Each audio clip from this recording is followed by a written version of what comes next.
when it comes to the topic of console wars, I feel like the big three are very, very different. Sony is definitely trying to sell as many PlayStations as possible. Nintendo is dead set on the success of the Switch, but Microsoft, they're not super invested in the Xbox. As a company, Microsoft has trillions of dollars, but most of that comes from Windows. It comes from AI. It comes from infrastructure. It comes from servers. And now it's very bizarre to say this, but it sounds like Microsoft is very mad at Xbox. And I want to talk about that.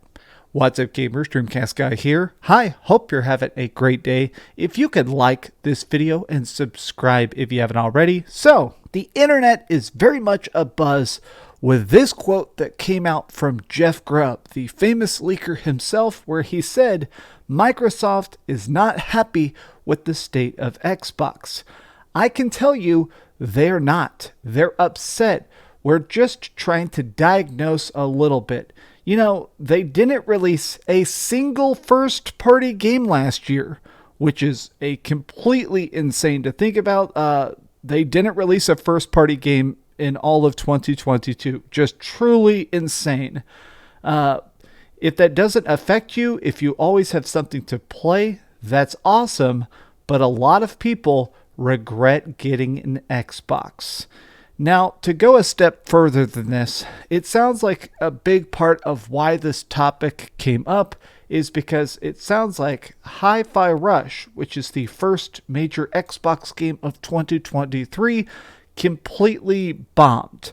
It made no money. It was a success critically. It was a success when it came to Game Pass subscriptions, people actually playing it, but it didn't make the money it needed to make. Now, what's interesting about this topic to me is that a lot of people are confused because if you look at their actual public PR, they're saying this is one of the most successful launches for Bethesda. It's generated a significant amount of positive momentum. You know, those generic kind of statements that Xbox likes to release. Every time Xbox puts out anything, they're like, wow, this game is perfect for Game Pass. Oh my God, Phil Spencer, this completely saved my family's life. Xbox loves their positive PR, but I mean, every company does. Nintendo does this, PlayStation does this. They like to pat themselves on the back. But the weirdness of this is that a lot of people are sort of debating whether or not the Game Pass model is actually becoming predatory to the overall Microsoft ecosystem. If trying to get, 10 million or 20 million people to pay $20 a month or $15 a month, is that making significantly less cash than people actually buying their games? Xbox needs to start encouraging people to actually purchase stuff again.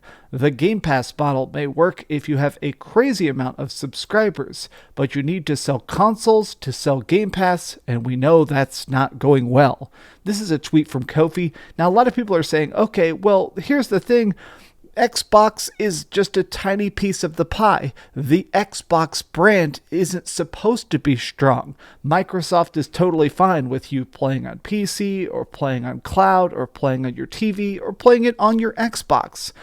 I think, honestly, these statements are starting to solidify the fact that Xbox has a different vision for Microsoft than Microsoft has for Xbox. That's the way it seems to me. You see, the weirdness of a lot of this does come down to the fact that Sony is heavily reliant on PlayStation.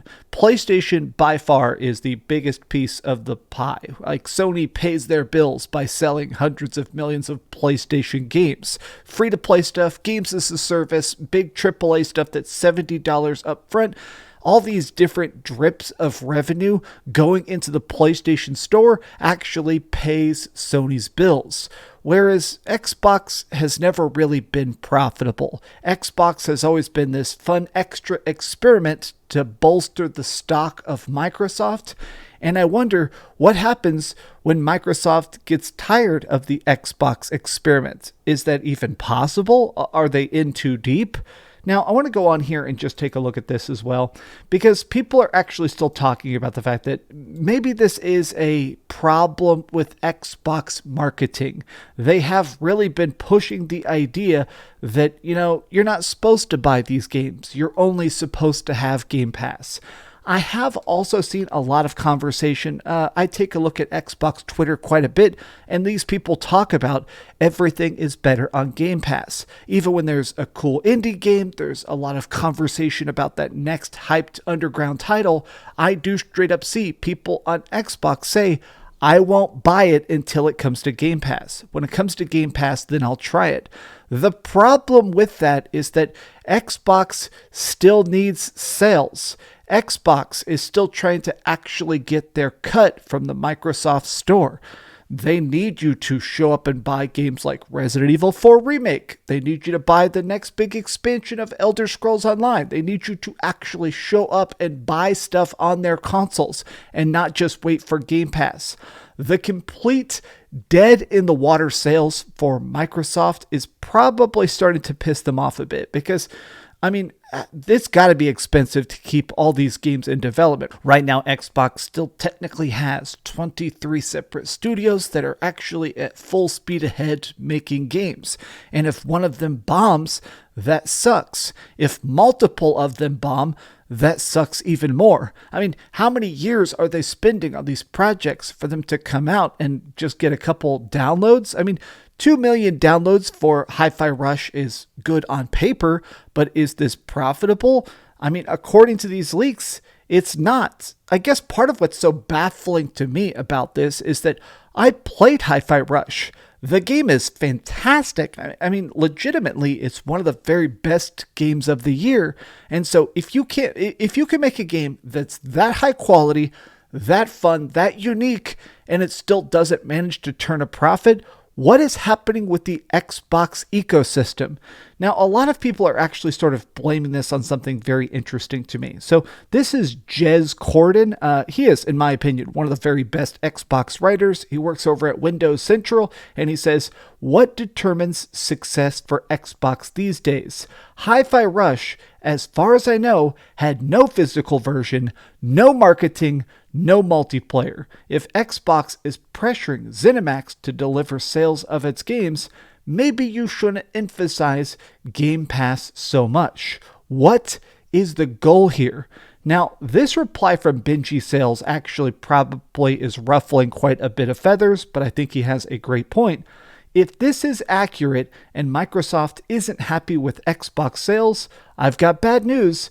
That's going to be what they expect moving forward. Game Pass cannibalization is very real and will impact all upcoming first-party software. So Game Pass cannibalization is an actual legal term that Microsoft talked about during the Activision Blizzard deal. They found that if you release a big $70 game on all the other consoles, it's going to sell, it's going to be popular, as long as it's, not an absolute crap game. But when you put stuff on Game Pass, nobody's going to buy it. People will never buy the game because it's on Game Pass. And so they call it Game Pass cannibalization, where it may spike your sales of Game Pass for a bit, but it's not going to match the crazy profit of, 10 million copies selling at $70 a pop. Now, what's interesting about this is he says, I haven't bought a single first-party game since the service launched. And that's the same for me. I don't buy Xbox games. I have an Xbox. I review games on my Xbox. I'll play stuff here and there. But why in the world would I ever actually give full-priced fee to Microsoft? It's on Game Pass. Screw giving them money. I'll give them my little penance to play the latest and greatest things like Starfield and Redfall. Now, here's something I actually find to be incredibly interesting. One thing I'll add is that we're seeing Hollywood massively backpedal on subscriptions now after a few years of experimenting, and the financials just don't add up. Now, this is absolutely correct. There have been a lot of people that pushed heavily into, okay, can we make our own streaming service? Can we actually sell a big AAA exclusive movie to something like Netflix? And a lot of times these subscription services, ended up not being good for the movie makers. Like Netflix is still going to stay in the green. Paramount Plus is going to stay profitable because of Star Trek psychopaths like me. But at the end of the day, a lot of these streaming services are folding and bleeding cash because it's so expensive to make a movie, and you're not going to get that back on the back end by having people pay $10 a month. I do wonder if Game Pass is going to actually start to have issues. I do wonder if we're going to start to see some sort of, restructuring by Microsoft, where they're going to straight up say, raise the price of Game Pass, 30-day delay on any new games. You can't put stuff day and date. If they attempt that, I feel like it's going to instantly collapse the brand, because day and date Xbox Game Pass has been their selling point for, years and years and years now. But man, we're in a very, very strange spot. I most feel bad for a lot of these Xbox people on Twitter and stuff. These people, these Xbox journalists. This never-ending negative feedback loop around Xbox is becoming nauseating. I do feel bad for these kind of guys. Like, if your whole job is writing about Xbox, if your whole job is trying to be the hype man for Microsoft, they're handing out a lot of L's. And I don't think that's anybody's fault except for Microsoft. Team Xbox, I really don't quite understand it. I'm hoping Redfall ends up being a big success, but at this point, my hope is swiftly dwindling. But how do you guys feel about the current state of Xbox? Is this at all strange to you? Tell me your thoughts in the comments down below. And if you enjoyed this video, please give it a big old thumbs up, share with your friends, and subscribe if you haven't already. And please keep dreaming. I wanted to thank you guys, by the way. I did a big review of Horizon Forbidden West's Burning Shores DLC and the Final Fantasy Pixel remasters and the Dead Island 2 game all this week. All those reviews actually kind of blew up.